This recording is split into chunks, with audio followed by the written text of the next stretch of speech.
다큐멘터리 역사를 찾아서 제448편 양령 쫓겨나다. 태종 18년 서기론 1418년 5월의 조선 역사를 탐색하고 있습니다. 개성으로 이어해서 정사를 살피고 있던 태종 이방원은 한양에 머무르다 개성에 다니러온 세자 양령대군을 낡은 전각에 거처하도록 분리시켜 놓고서 세자가 어리라는 여자와 사통했던 일을 다시 거론해 공개적으로 문제를 삼은 다음 세자의 장인인 기말로와 황희를 탄핵합니다. 그리고는 이렇게 명합니다. 이제 세자는 그만 개경을 떠나 한양으로 돌아가도록 하라. 다만 단기로 돌아가야 할 것이다. 단기로 돌아가라. 즉 다른 사람의 호의를 받지 말고 말 타고서 혼자서 한양으로 가라는 얘기입니다. 예, 아바마마.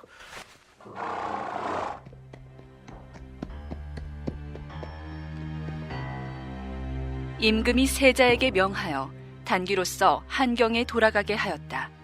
그리고 한양의 병조 집무소에 명하여 세자의 서연관과 세자를 수기하던 수기사에게 세자전에 들어가지 말도록 명하였다.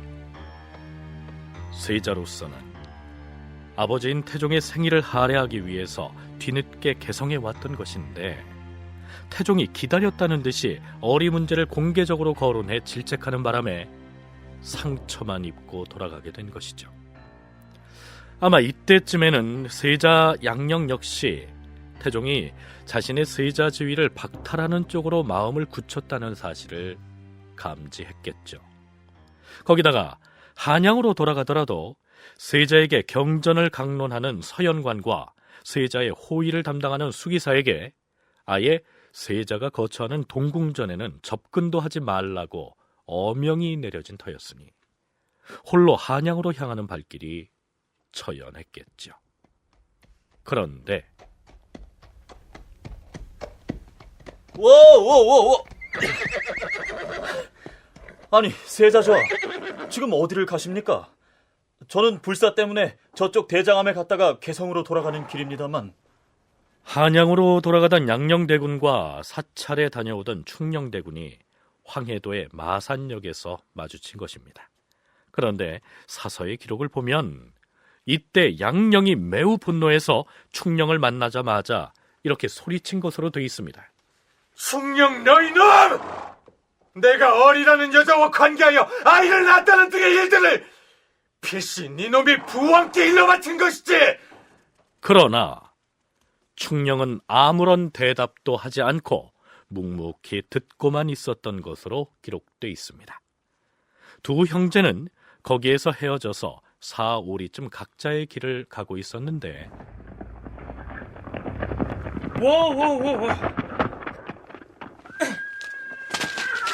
저하, 세자 저하, 어명이옵니다.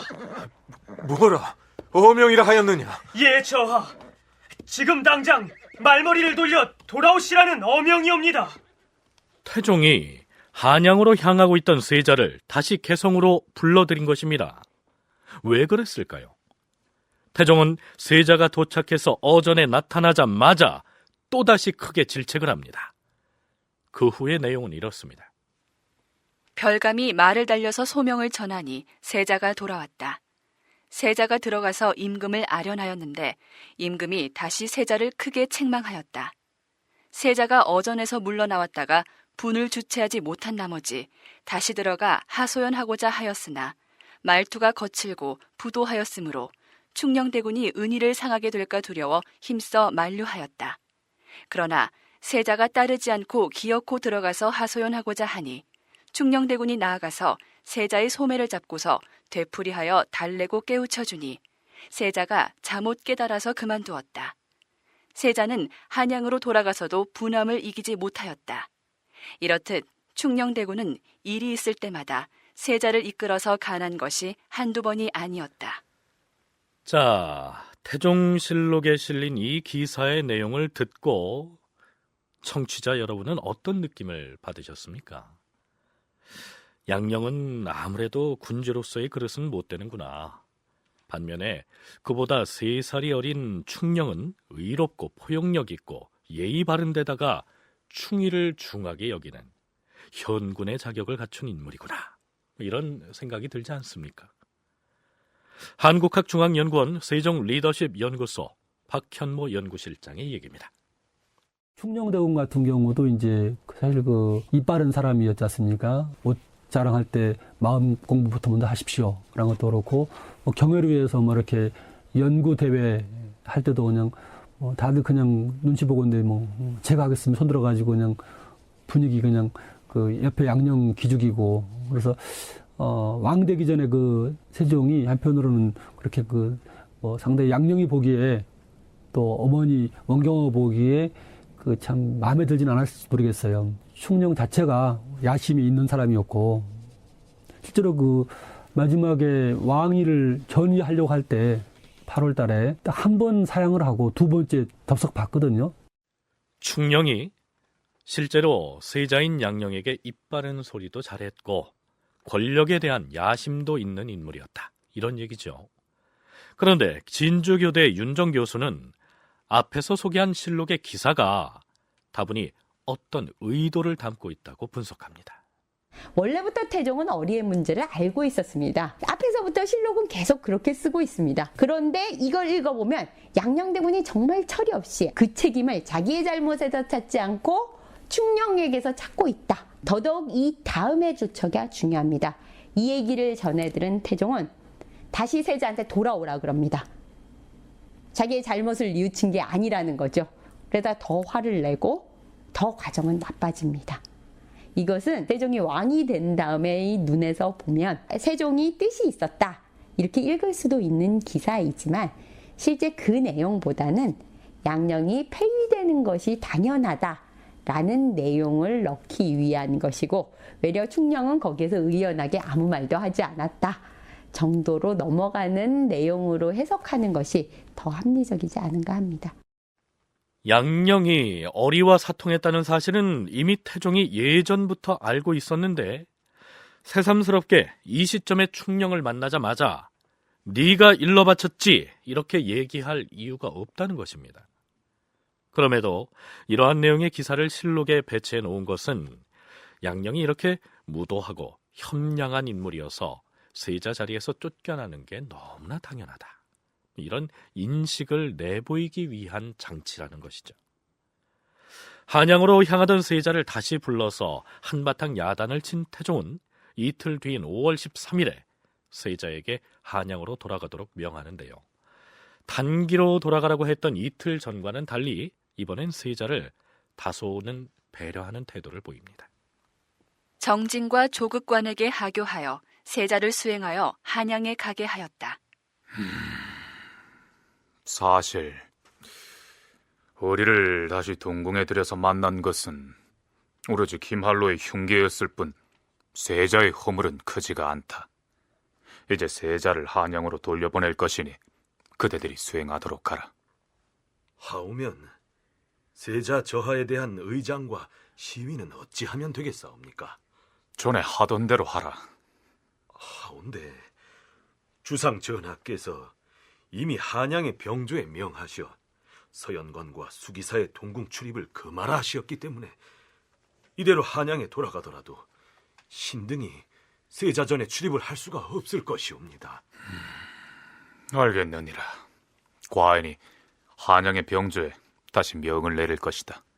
이렇게 해서 세자 양령은 한양으로 돌아옵니다. 세자 양령의 측근 중에서 태종의 관역에 걸려든 사람이 또 있었습니다. 대혹은 최점의 직첩을 회수하라. 그리고 고향으로 내쫓아버리거라. 대호군은 원래 그 명칭이 대장군이었습니다. 그렇다면 고위 군관인 최점은 무슨 죄목으로 직첩을 회수당하고 고향으로 내쳐졌을까요? 최점은 함길도 변방 출신이었는데 무예를 인정받아서 그 벼슬이 대호군에 이르렀다.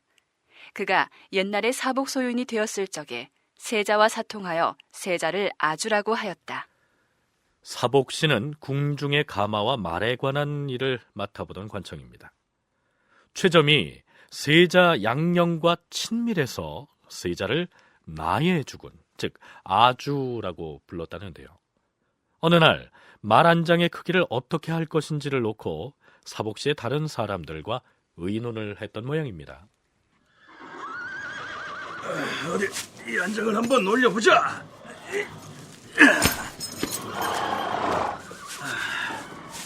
이 안장 테두리선이 잘 맞아야 할 텐데.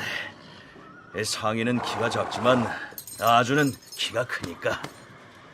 여기에서 윗상자에다 위치할 때 쓰는 자리 위자에 상위란 곧 임금을 일컫고, 최점이 아주라고 부르는 사람은 곧 세자 양령을 일컫습니다. 이 기사를 통해서 우리는 태종의 키가 작은 반면에 양령대군은 키도 크고 체구가 당당했음을 알 수가 있습니다. 최점의 이 말이 태종의 심기를 불편하게 한 것이죠.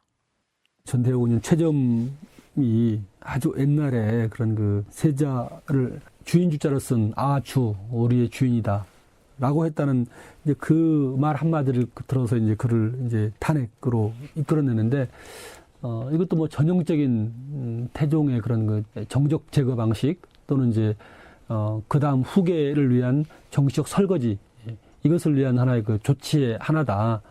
그래서 누구든지 이렇게 그 양령 또 후계자를 이렇게 비호해서 키우는 자는 살아남을 수 없다. 막 이런 그 강력한 경고의 메시지라고 판단됩니다. 이런 말로 세자의 최측근, 그러니까 뭐 측근 세력까지는 아니더라도 지근거리에 있는 신하들을 전부 잘라내는 게 굉장히 세자를 자극할 수밖에 없죠. 그것도 그때 있는 일도 아니고 옛날 일을 들춰내면서 자기를 보좌하는 사람이 우리 군주라고 얘기할 수도 있지. 아버지는 사사건건 얘기하고 있구나. 당연히 반발을 일으킬 수 있습니다. 세자가 잘못을 느껴서 신하들이 보기에 정말 잘못을 고하고 새 사람이 되겠구나 라고 느끼는 과정을 주지 않고 있습니다. 끊임없이 세자를 자극하고, 세자로서도 당연히 그런 자극을 받으니까 좋은 소리가 나가지 않죠. 그래서 직접 상서하는 사태가 벌어지기도 합니다. 세자를 자신의 군주, 즉 아주라고 불렀다거나 세자 양령으로 하여금 임금이 궁궐을 비운 사이에 사냥을 하도록 말을 내주었다는 등의 이 죄목은 그저 겉으로 내세운 명목이고, 태종의 실제 의도는 군사를 지휘하는 대호군이 세자의 측근으로 남아있는 것을 두고 보지 않겠다는 것이었겠죠. 세자를 한양으로 돌려보낸 태종은 친정으로 쫓아냈던 세자빈 숙빈을 다시 궁궐로 들어오도록 명합니다. 그리고 세자를 위해 서연을 다시 열게 합니다. 그리고는 최안을 한양에 보내면서 이렇게 말합니다. 이미 지나간 일은 다시 문제 삼지 않을 것이라고 세자에게 전하라. 그리고 세자에게 속히 전날의 허물을 고쳐서 스스로 새 사람이 되고 있다는 단서를 과인의 귀에 들리도록 하라. 그렇다면 세자 양령은 어떻게 지내고 있었을까요? 우선 서연을 다시 열도록 태종이 명했음에도 불구하고 양령은 이제 서연 따위는 관심도 없다는 반응을 보입니다. 서연이란 왕세자가 빈객으로 임명된 대신들과 함께 경서를 강론하는 것을 일컫습니다. 세자 저하, 서연의 납시오, 경서 강론에 참여하십시오. 지금 몸이 안 좋아 서연에 참여할 수가 없습니다. 저하, 주상 전하에 각별하신 하교가 있었사오니 부디 서연에 참여하시어 전하께 달라진 모습을 보이십시오. 몸이 편치 않다 하지 않았소. 발에 종기가 나서 나갈 수가 없어요. 비록 편찮으시더라도 잠깐 동안이라도 서연청에 거름하셔서 저희들의 말씀을 들으시지요. 병이 나서 서연에 나갈 수 없다는데 왜 이리 귀찮게 구는 것이오? 세자 저하, 저희들이 지금 주상 전하의 교지를 받들고 왔사옵니다. 편복 차림이라도 좋으니 서연청으로 나오십시오. 팔에 종기가 난 데다 내 복통까지 겹쳐서 나갈 수 없으니 그리 아세요. 세자 저하, 제가 빈객의 자리에 있은 지 이미 여러 해인데도 저하가 주상 전하의 신망을 얻는데 아무런 도움도 드리지 못하고 있으니 통분하고 또 통분할 따름이옵니다. 저컨대 제발 잠깐이라도 서현청에 나오셔서 주상 전하가 하교하신 말을 들으시옵소서. 만약 저희들을 만나지도 않겠다고 하시면 저와의 뉘우치는 마음이 나타나지 않는 것이니 주상 전하의 마음이 어떻게 변할지 두렵사옵니다. 아니, 제발 잠시만이라도. 나는 몸이 아파서 못 나간다 했으니 물러들 가시오. 한편 개성에서는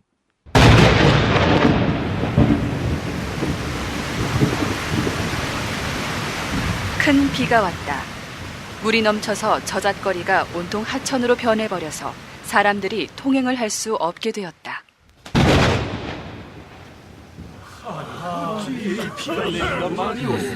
지금이 5월인데 비가 이토록 심하게 내리니 이 농작물 피해가 어찌 될지 염려하지 않을 수가 없어.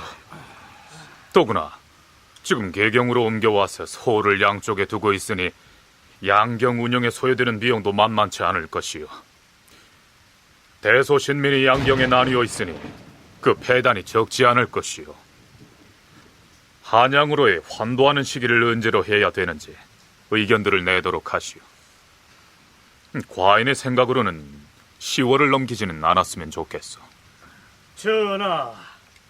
전하께서 이곳에 액을 피하여 오셨사온데 점치는 사람이 말하기를 10월 달에 작은 액이 끼어있다 하였사옵니다. 점쟁이의 말을 어찌 믿을 수 있겠소? 주상 전하, 육조와 대간에서 의논한 바로는 8월에 환도하는 것이 마땅할 것이라 하였사옵니다. 무자 간지가 들어있는 해는 액이 있다 하여 이곳 개경으로 피방을 온 게 아니었사옵니까? 아예 해가 바뀌기를 기다려서 내년 입춘이 지난 뒤에 환도하는 것이 가한 줄로 아래옵니다. 하오나 전하, 10월에 환도해야 한다는 의견이 다수이옵니다. 그럼 그리 하겠소. 환도는 10월에 하는 것으로 정하도록 하겠소. 자, 이때가 5월이었으니 10월에 환도를 한다면 아직은 5달이나 남아 있었습니다. 한편 좌빈객 김여지와 우빈객 변계량 등은 태종에게 이러한 건의를 합니다. 전하, 기말로는 세자의 장인인데 사위인 세자를 불의로 이끌어 싸웁니다. 원컨대 세자로 하여금 절연하도록 하시어서 어버이로 삼지 않게 하시옵소서. 이때 이미 기말로는 세자 양령에게 어리를 들여주는 등의 죄목으로 전라도 나주에 유배된 상태였습니다. 그러나 기말로의 딸인 숙빈이 여전히 세자 비인으로 있었기 때문에 장인 사위의 관계는 이어지고 있던 셈이었죠. 그것을 단절하라는 얘기입니다. 기다렸다는 듯이 태종은 다음과 같은 내용의 교지를 내립니다.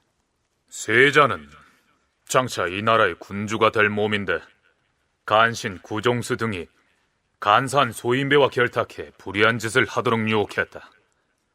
다행히 그 일이 발각되어 간신들을 처단했던 것이다. 다행히도 세자는 종묘에 글을 올려서 허물을 뉘우치고 새 사람이 되었다.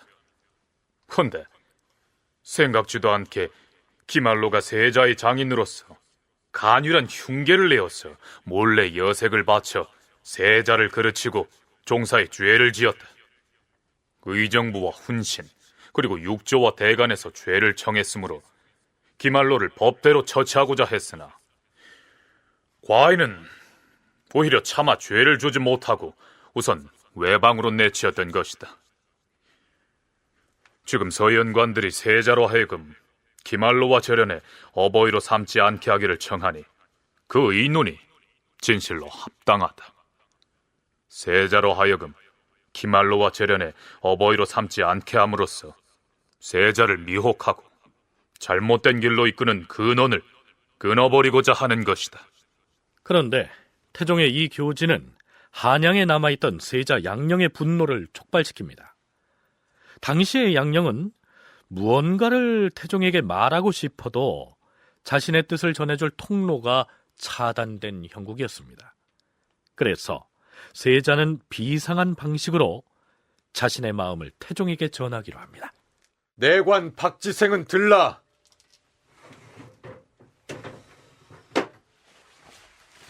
부르셨습니까, 세자 저하? 지필목을 가져오라. 예, 저하.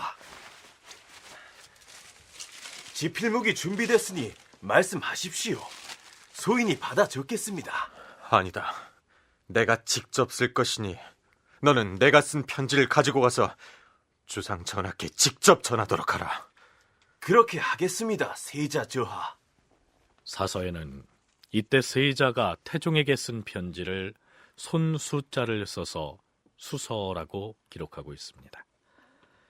세자가 직접 쓴 글이란 뜻이지요. 세자는 이 수서에서 그동안 쌓였던 울분을 토하듯이 하고 싶은 말을 거침없이 쏟아놓고 있습니다. 주상 전하, 전하께서는 시녀들을 모두 궁중에 들이시는데 어찌하여 그 시녀들 모두를 중하게 생각하여 이를 받아들이는 것이옵니까? 신이 근래에 가이라는 여자를 내보내려고 하였사오나 그가 살아가기가 어려울 것을 불쌍히 여겼고, 또한 바깥에 내보내어 사람들과 서로 통하게 하면 아름답지 못한 말들이 있을 것이므로 이 때문에 내보내지 아니하였사옵니다. 지금에 이르도록 전하께서 신의 여러 첩들을 강제로 내보냄으로써 곡성이 사방에 이르고 원망이 나라 안에 가득 차니 어찌 도리어 여러 몸을 구하지 아니하겠사옵니까? 신은 이런 까닭으로 악기의 줄을 끊어버리는 행동을 차마 할 수가 없었사옵니다. 한나라 고조가 산동에 거할 때 재물을 탐내고 색을 좋아하였으나 마침내 천하를 평정하였으며, 광이라는 진나라 왕은 비록 어질다고 소문이 자자하였으나 그가 즉위하자 나라가 망하였사옵니다. 전하께서는 어찌 신이 마침내는 크게 효도하리라는 것을 알지 못하시는 것이옵니까? 임금은 사사로움이 없어야 할진데 신효창이라는 자는 태조를 불의에 빠뜨려 죄가 무거운데도 전하께서는 그를 용서하셨사옵니다. 헌데 기말로는 오로지 신의 마음을 기쁘게 하려고 어리를 들였을 뿐인데 어찌하여 그를 내치는 것이옵니까? 지금 숙빈이 아이를 가졌사온데 아버지의 일로 죽도 마시지 아니하옵니다. 하루아침에 변고라도 생긴다면 이건 보통 일이 아닐 것이옵니다. 편지는 또 이렇게 이어집니다. 내용 중에 신효창이 태조를 불의에 빠뜨렸음에도 용서하면서 기말로는 나의 부탁을 받고 어리를 들였을 뿐인데 왜 내쳤느냐, 이렇게 항변하는 대목이 있는데요. 신효창은 조사위의 난에 관련됐던 혐의를 받고 있던 인물입니다. 대간 등이 신효창을 벌하도록 여러 차례 상소했지만 태종이 다 지난 옛일이라면서 문제 삼지 않았는데요. 그것을 기말로의 경우와 비유한 것이죠. 윤정 교수의 얘기 들어보시죠. 직접적으로 아버지한테 자기의 억울함을 말하고 뭔가 아버지가 부당한 일을 하고 있다는 것을 얘기하고 싶었던 것 같습니다. 이 말이 사실이라면. 그의 논리는 이렇습니다. 기만로가 어리 등을 자기가 원해서 드린 거 정도가 뭐가 그렇게 유배까지 보내고 자기를 불의로 이끈다고 해서 그 장인과 자기의 관계를 절연하는 공개적인 처벌을 하게 하느냐, 이거는 좀 부당하지 않느냐. 이거는 옛날에 더한 죄를 지었던 신효창 등도 태종이 다 용서했고 심지어 자기도 다른 첩들도 좀 드리면서 측근 사람도 줄이면서 내가 그 정도를 한 거를 가지고 아버지가 나한테 이렇게까지 하는 건 좀 문제가 있지 않느냐라고 친필 읍소 정도 되는 것 같습니다. 어찌됐든 태종과 양령은 국왕과 세자 이전에 아버지와 아들인 바에 왜 당신은 숱한 시녀들을 궁궐에 들이면서 내가 어리를 들였다고 한 것을 문제 삼느냐, 이렇게 항변한 대목은 좀 심했다는 느낌이 들기도 하죠. 박현모 실장은 그럼에도 불구하고 양령은 할 만한 얘기를 한 것이라고 분석합니다. 그 편지가 수서가 제일 양령의 속마음을 사실 잘 드러낸 내용이죠. 논리적으로 보자면 뭐 틀린 말이 아니에요. 태종이 후궁이 아주 뭐 두 번째 많잖아요. 연산군 다음으로 후궁을 그렇게 많이 들였는데 뭐 너가 왕세자라는 정치 세력으로 후궁 하나 들었기로 뭐 이렇게 문제가 됩니까? 법적으로 볼 때 문제가 없어요. 그런 문제는 윤리적으로 문제가 있는 겁니다. 자식이 아버지의 후궁 문제를 삼아서 자기 후궁을 정당화한다? 이것은 부자간에 있을 수 없는 일이거든요. 그리고 더 큰 문제는 이거 가지고 대드는 거예요. 키가 크고 몸집이 좋은 아들이 키가 작은 아버지한테 확 대들 때 50대 아버지 대들 때 그 겁을 먹는 그런 상황이 이제 앞에서 소개했듯이 이러한 내용의 편지를 받아든 태종은 나이가 25이나 된 데다 자신보다 체구가 큰 양령이 분노하는 모습을 상상하면서 겁을 먹었을 것이란 얘기죠. 자, 그렇다면 태종은 어떤 방식으로 대응할까요? 일반적인 부자지간이라고 하더라도 이런 내용의 친필 편지를 아들로부터 받았다면 수치스러워서 그 사실을 누구에게 발설할 엄두를 내지 못하겠지요. 하물며 국왕의 경우야 말해 무엇하겠습니까? 그런데 태종은 변계량과 조말생 등 5명을 불러놓고서 문제의 그 친필 편지를 꺼냅니다.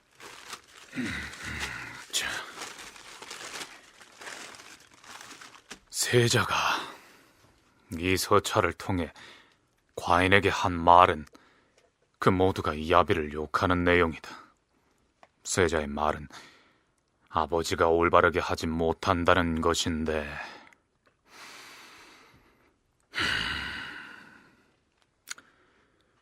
과인이 만일 한 점 부끄러움이 있다면 어찌 감히 이 글을 그대들에게 보여주겠는가?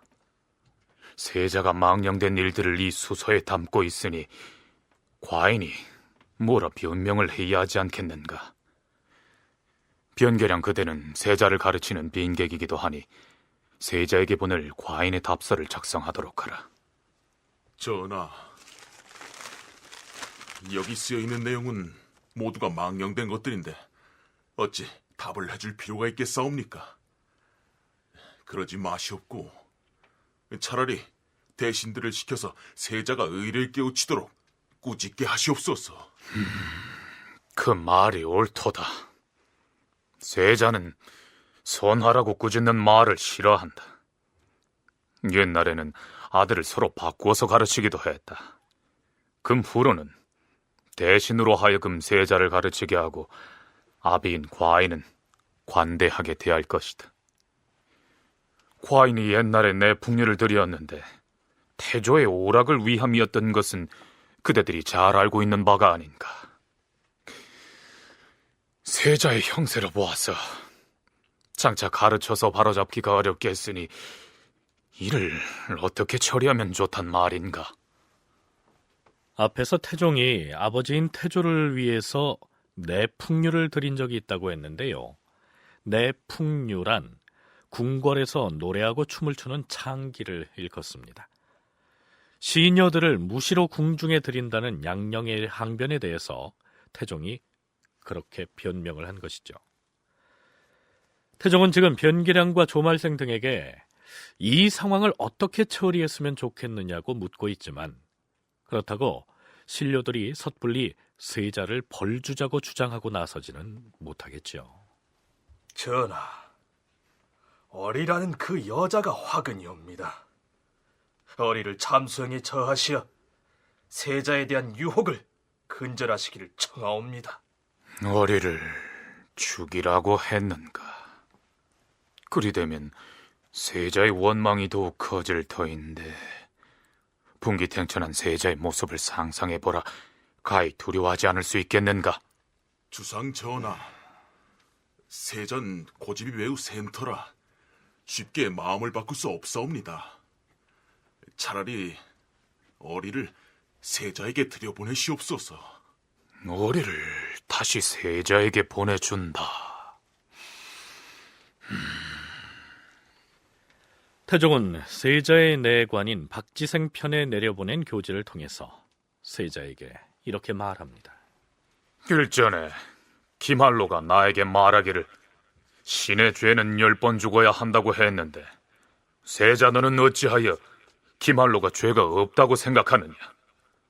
그리고 신효창은 왕명을 받고 태조를 수정했던 까닭에 유사에서 비록 죄주기를 청하더라도 내 마음이 미편하여 윤허하지 않았던 것인데 너는 어찌하여 신효창의 죄가 무겁다고 생각하는 것이냐?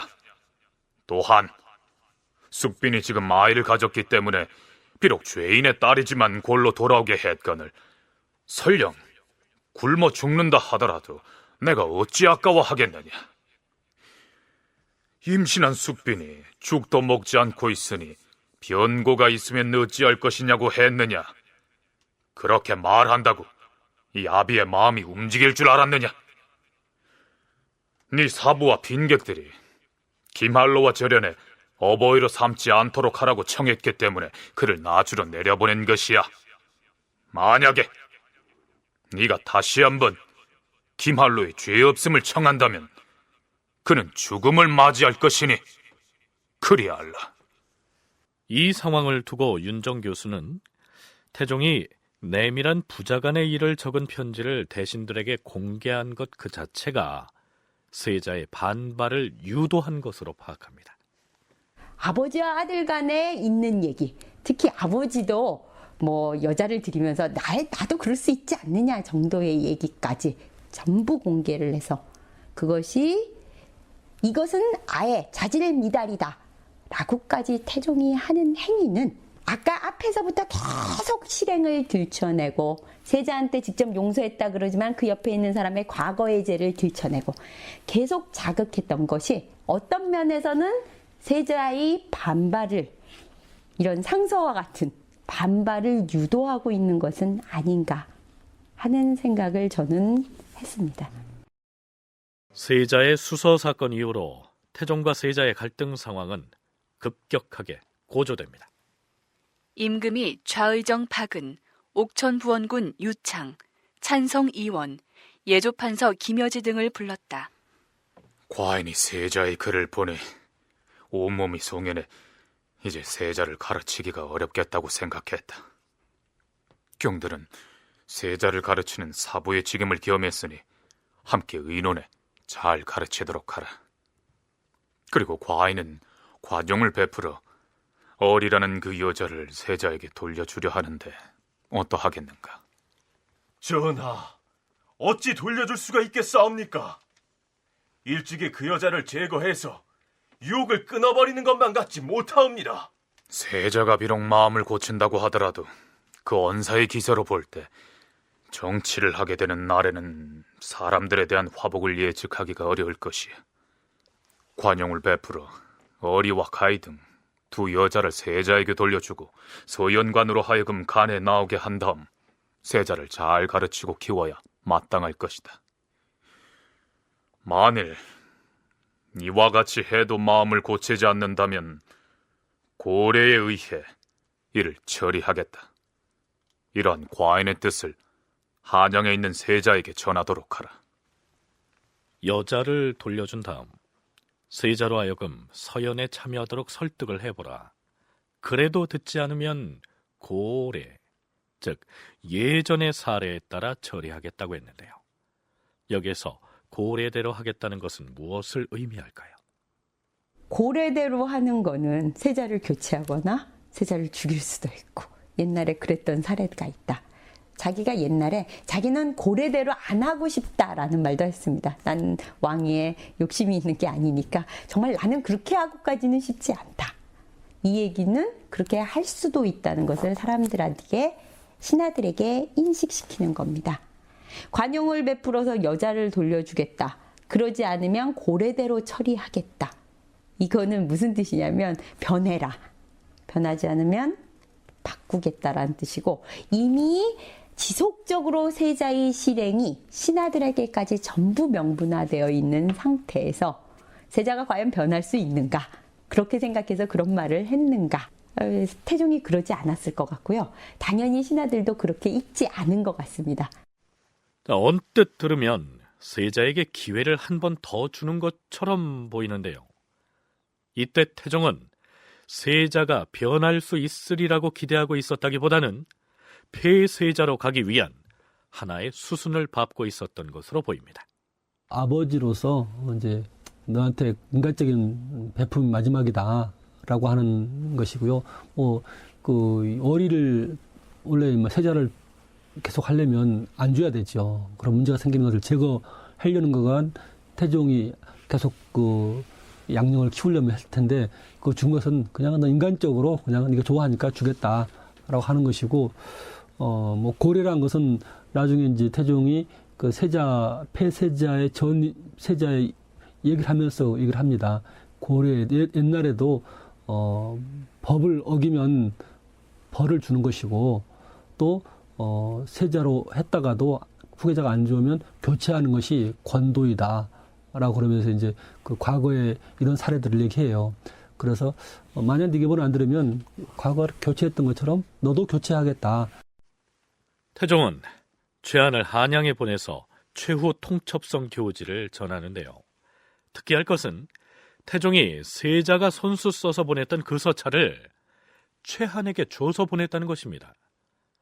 한양에 있는 서연관들은 그 편지의 내용을 모르니까 그들에게도 세자의 편지를 두루 보여주고 세자를 잘 지도해라. 이렇게 명을 내린 것이죠. 세자 저하, 이제 서연에 나오시옵소서. 지난밤에 천둥이 쳐서 잠을 한숨도 못 잤소. 뿐만 아니라 귓가에 태양열 쪽이 심히 아파서 서연에 나갈 수가 없소. 세자 저하, 그저께 이미 말씀하셨기를 내일 서연에 나간다고 하셨사온데 실행하지 아니하였고, 어제 또 말씀하기를 내일 서연에 나간다고 하였사온데 오늘 또 병으로 사양하시니 어찌된 일이옵니까? 만약 편찮으시다면 서연을 억지로 열 수는 없사옵니다. 청하옵건대 잠시 나와서 저희들을 접견하시옵소서. 내가 만약 나가서 빈객들을 볼 수 있다면 어찌 강론을 듣지 않겠소? 그저께부터 자꾸 내일은 가겠다고 미루면서 병을 내세워 사양하시니 이는 저하께서 신의를 잃는 것이라 생각하옵니다. 아니, 어찌 신의를 잃는 것이라고 말하는 것이오? 저희들의 청은 꼭 서연을 열고자 하는 것이 아니옵니다. 병이 만약 조금이라도 나으셨다면 일단 나오셔서 빈객을 맞이하시기라도 하시옵소서. 청하옵건대 잠깐이라도 나오시는 것이 어떠하겠사옵니까? 빈객의 말씀이 진실로 옳습니다. 허나 하늘에 맹세코 내가 서연에 나가지 아니한 것은 순전히 병 때문이오. 자, 이런 실랑이를 벌이고 있을 때 최한이 태종의 교지를 가지고 한양에 도착합니다. 최한이 세자전에 이르렀는데 서연청에서 세자에게 임금의 교지를 전하고자 하였다. 빈객과 서연관, 대관들에게 함께 임금의 교지를 듣게 하고 또한 세자가 상서한 글을 내보이니 세자가 말하기를 내가 심히 부끄러워하는데 어찌 이처럼 여러 사람이 함께 듣게 하는가? 빈객과 한두 서연관만 들여도 되지 않겠는가?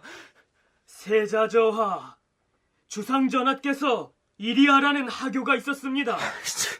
10여 차례나 청한 뒤에야 세자가 드디어 서연청으로 나왔다. 자, 무슨 얘기냐면 세자를 가르치는 빈객들과 서연을 주관하는 서연청의 관리들이 모두 다 지켜보는 가운데 태종이 세자에게 내리는 교지를 낭독하고 뿐만 아니라 세자가 손수 써보냈던 그 서찰을 공개하겠다고 한 것이죠. 세자로서는 자신이 아버지인 태종에게 보냈던 글을 사람들에게 공개한다는 것이 수치스러웠겠지만 태종이 그렇게 하라고 시킨 것이니 어쩔 수가 없었던 것입니다. 드디어 태종의 교지가 공개됩니다.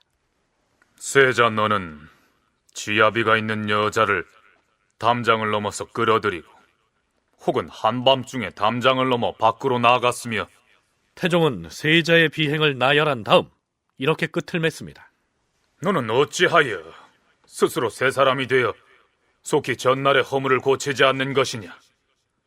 부자 사이의 일을 두고 어찌 객이 매를 때려서 가르치겠느냐? 앞으로 서연은 네가 하고자 한다면 할 수 있는 것이고 하고자 아니한다면 할 수 없는 것이다. 하지만 이 아비는 네가 날마다 빈객들을 맞이해 좋은 말을 구하여 듣기를 원하는 바이다. 태종의 교지야 그렇다 치더라도 문제는 전에 세자가 태종에게 올렸던 친필 편지를 사람들에게 공개하라는 대목입니다. 빈객들과 서연관들이 세자가 임금에게 보낸 서찰을 다투어 보고자 하니 세자가 이를 막아서 보지 못하게 하였다. 결국 정사품 필선 벼슬 이하를 모두 밖으로 내보낸 뒤에 그 내용을 공개하였다. 빈객 탁신이 그 글을 읽고 공손하지 못한 표현을 지적하고 또한 새 사람이 되어 허물을 고치라는 따위의 말을 극진히 전달하였다. 그렇다면 이때 만일 양령이 반성하는 태도를 취했다면 세자의 지위를 유지할 수가 있었을까요? 세자가 얼마나 무례하고 불효막심하며 방탕한 인물인지를 만천하에 공개함으로써 그의 체면이 만신창이가 된 이 상황에서 설령 보위를 이어받는다고 해도 임금 노릇을 제대로 수행할 수는 없었겠죠. 그러니까 태종이 자신이 세자에게 내린 교지와 세자가 직접 쓴 그 불손한 내용의 편지까지 공개하라고 한 것은 양령이 세자 자격이 없다는 사실을 공포한 것이나 진배 없겠죠. 드디어 6월 초 이튿날 유정현, 박은, 한상경, 유창, 정탁, 그리고 육조와 삼군과 대간에서 모두 조계청으로 나왔다. 조말생과 이명덕 등이 임금의 교지를 전하였다. 세자 이제가 간신의 말을 듣고서 함부로 여색의 홍란에 불의를 자행하였도다. 만약 후일에 생사여탈의 권력을 마음대로 행사한다면 그 형세를 예측하기가 어려울 것이니 여러 재상들은 이를 자세히 살펴서 나라에서 바르게 시행하는 것이 마땅할 터이다. 자, 무엇을 어떻게 하라는 것일까요? 왕세자인 양령의 세자 지위를 폐하라는 상소를 올려라, 이런 얘기입니다. 의정부, 육조, 삼공신, 삼군 도총제부, 문무대소 각사신료 등이 상언하였다. 신등이 간절히 생각하건대 신하된 자의 직분은 충효에 있고 충효의 마음이 없으면 사람이 될 수가 없는 것이옵니다. 하물며 세자임에야 말에 무엇하겠사옵니까? 지난번에 세자가 역신 구종수 등과 사통하여 불의를 자행하였으니 그때 즉시 폐하여 추방에 써야 합당한데도 전하께서 적장자라 하시어 차마 갑자기 폐하지 못하였사옵니다. 또한 세자에게 스스로 그 잘못을 진달하여 이미 종묘의 잘못을 고하게 하여 악을 버리고 선을 닦아 스스로 새 사람이 되기를 바라싸우니 전하의 마음이 참으로 자유롭다고 이를만 하옵니다. 세자로서는 마땅히 그 허물을 피하여서 종묘의 중책을 이어받고 주상 전하의 은혜에 보답할 것을 생각해야 했으나 허물을 뉘우치고 새 사람이 되려는 뜻이 없었을 뿐 아니라 오히려 간신 김한로의 음모에 부화 뇌동해 전날의 잘못을 되풀이하는 죄를 저질렀사옵니다. 세자는 그 죄가 하늘을 속이고 종묘를 속이고 임금을 속이고 아버지를 속이는 데 이르렀사오니 그가 종사를 이어받을 수 없음은 너무나 명백하옵니다. 전하께서는 은희를 베풀어서 김한로를 외방으로 내치기만 하였사온데 이는 종사와 국가의 대계에 있어서 아니 될 내려옵니다. 이제 세자는 허물을 뉘우치지 아니할 뿐만 아니라 도리어 원망하고 노여운 마음을 일으켜 오만하게 주상전하께 글을 올렸사옵니다. 그 글의 내용이 배만하고 신하된 자의 마음이 담기지 아니하였사오니 신등은 놀라고 두려워서 전율을 금할 수 없사옵니다. 이에 죽음을 무릅쓰고 상서하옵니다. 엎드려 바라옵건대 전하께서는 종사 만세의 대계를 생각하시고 대소신료의 소망을 굽어 따르시어 대의로서 결단을 하시옵소서. 세자를 패하여 외방으로 내치시는 것이 종묘사직을 위하는 길이옵니다. 이어서 사간원에서도 세자를 폐하라는 상소가 올라오고 사헌부에서도 세자 폐립을 주청하는 소를 올립니다. 실록에는 이들 상소문들의 내용이 모두 실려 있는데요. 그 내용은 대체로 같습니다. 그런데 태종이 세자에게 여자 둘을 돌려주면서 관용을 베풀고 마지막으로 반성할 기회를 주겠으며 그럼에도 불구하고 변하지 않으면 고래대로 처리하겠다고 한 것이 6월 1일이었는데요. 바로 그 다음 날인 6월 2일에 일제히 세자를 폐하라는 상소가 올라온 것입니다. 변할 세자도 아니었지만 태종 역시 세자가 변할 시간을 주지 않은 것이죠. 1일날 고래대로 처리하겠다 그러니까 당연히 신하들은 이해했습니다. 2일날 바로 폐립하라는 상소가 바로 올라온 거고 세자가 14년이나 세자였기 때문에 폐립하라는 상소를 아무 때나 올릴 수 없습니다. 고래대로 처리하겠다는 얘기는 폐립의 상소를 올리라는 선언에 가까운 것 같습니다. 그러니까 신하들이 그거에 따라 당연히 상소를 올리기 시작합니다.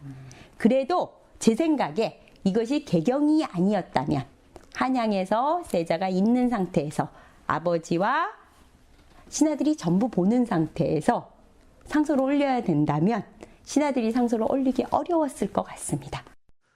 무엇보다 임금과 신료들이 개경으로 옮겨가지 않고 모두 한양에 있었다면 14년 동안 구축해온 세자의 세력이 만만치 않기 때문에 세자를 폐하라는 상소를 함부로 올리기가 어려웠을 것이다. 세자를 한양에 고립시켜뒀기 때문에 가능했을 것이다. 이런 얘기죠. 자, 이제 순서에 따라서 태종이 교지를 내립니다.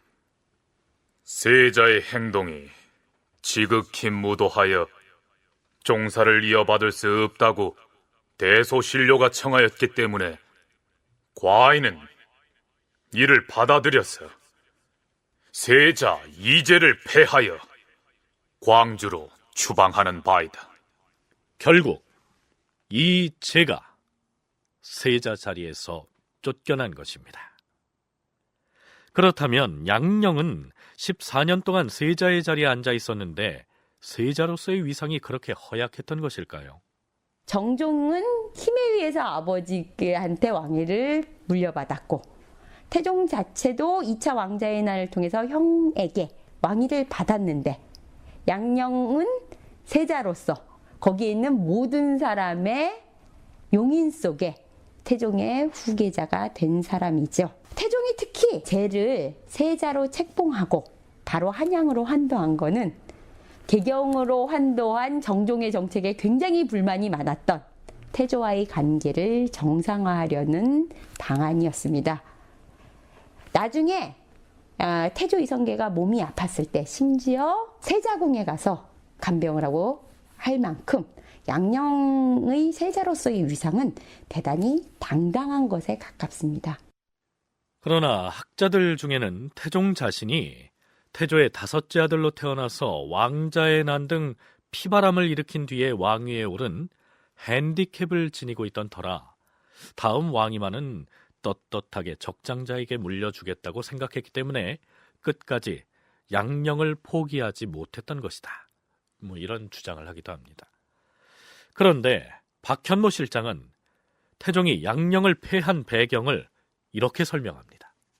10여 년 동안 세자한다는 것은 굉장한 어려움과 여러 가지 그 절제 그리고 그러면서 자기 능력을 발휘해야 되는 아주 진짜 어려운 위치를 10년간 지낸 거거든요. 그래서 중국도 갔다 오고 대외적 그런 그 이 정당성도 확보했고 또 대내적으로 신하들한테 이렇게 어떻게든 인정받았으니까 유지되었고 대외적 관계에서의 그런 그 사신들에 대한 그런 사대 외교에 대한 부분에서 그걸 금이 가고 더 중요한 거 하나는 태종의 그 시국에 대한 판단이라고 생각하는데요. 태종은 계속해서 우리 집은 화가 위국의 그런 나라다. 화가 위국이란 집안을 일으켰다가 그것이 변해서 나라를 이룬 것을 뜻합니다. 용비 어천가를 보면 태조 이성계의 건국 이야기를 소개하는 글에 이러한 내용이 나오지요. 태조께서는 성문 신무한 자질과 제세 안민할 웅략을 가지시고 고려의 말년을 당하여 남정북벌에 그 공적이 성하였습니다. 이는 천지와 귀신의 도움는 바이요 구가하는 자와 옥송하는 자들이 따라옴입니다. 대명을 모아 집안이 변하여 나라가 된 것입니다. 그 끝부분, 집안이 변해 나라가 된 것이다. 이것이 바로 화가 위국이죠. 그런데 양령은 왜 안 된다는 것일까요? 이시 집안이었지만 지금은 조선왕조라는 하나의 국가를 지금 세웠기 때문에 어느 한 가문의 대표가 아니고 국가의 한 중심에 있다. 그렇게 한다면 이 국가라는 것은 창업의 단계가 있고 이게 이제 안정기, 창업이가 파운딩 피어레드라면 수성기, 이 공고화되지 않으면 천하를 말 위에서 잡았더라도 말 위에 내려와서 이제 토론을 통해서 회의를 통해서 행정을 통해서 돌아가도록 하는 그렇게 돌아가도록 하는 게 자기 가장 중요한 사명으로 생각하는데 이 양녕대군은 너무 자기가 똑 닮았어요. 성격이나 뭐 좋아하는 여자 사냥, 매 사냥 좋아하는 거나 이 친구는 지금 말 위에서 창업기라면 좀 해볼 만 하겠는데 이 수성기에는 안 된다. 집안을 일으키고 국가를 세우는 창업 단계에서라면 그러한 통치 방식이 필요할 수도 있겠으나 이제 수성 단계에 접어든 이상 지적인 리더십을 발휘할 인물이 적합하다고 생각했기 때문에 양령보다는 충령 쪽으로 기운 것이다. 이러한 의견이죠.